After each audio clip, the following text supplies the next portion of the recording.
ആവോ എന്റെ അമ്മോ. എന്റെ അമ്മ ആദ്യമായിട്ടാണ് ഒരു ക്രിസ്ത്യാനി അല്ലാത്ത ആൾക്ക് 1 ലക്ഷം റുപ്യ സംഭാവന കൊടുക്കുന്നത്. കാലം പലതും മാറ്റി മറിക്കും.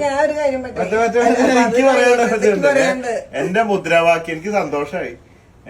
Conquer the world with love, സ്നേഹം കൊണ്ട് ലോകം കീഴടക്കാന്നുള്ള, ജാതി മതങ്ങൾക്കൊക്കെ അതീതമായി ചിന്തിക്കുക എന്നുള്ളത് വലിയൊരു കാര്യമാണ്.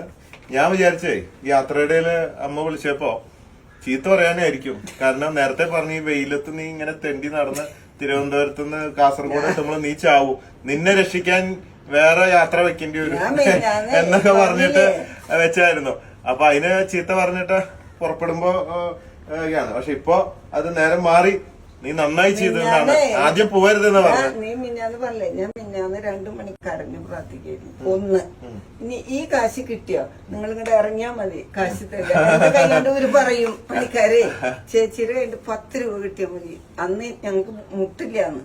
അപ്പൊ ഇത് കിട്ടി.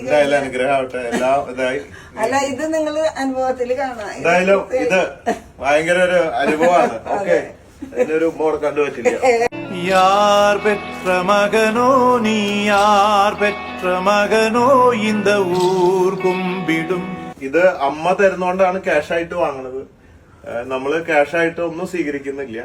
ആദ്യത്തെ ദിവസം തിരുവനന്തപുരത്ത് മാത്രമാണ് ക്യാഷായിട്ട് സ്വീകരിച്ചു തുടങ്ങിയത്. പക്ഷെ ബോച്ചെ ഫാൻസ് എന്ന് പറഞ്ഞ് കുറെ ഡ്യൂപ്ലിക്കേറ്റ് ഫാൻസ് പല സ്ഥലത്തും ബക്കറ്റ് പിരിവ് നടത്തി കാശ് അടിച്ചു മാറ്റണമെന്നുള്ള വിവരം കിട്ടിയതുകൊണ്ട് ഞങ്ങൾ ആ ദിവസം തന്നെ ആ പിരിവ് നിർത്തി.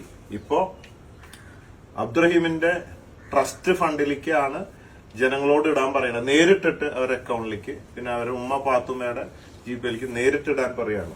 ഇതിപ്പോ സ്വന്തം വീട്ടിലായതുകൊണ്ട് ക്യാഷ് ആയിട്ട് വാങ്ങുക. അപ്പൊ okay dear, thank you very much.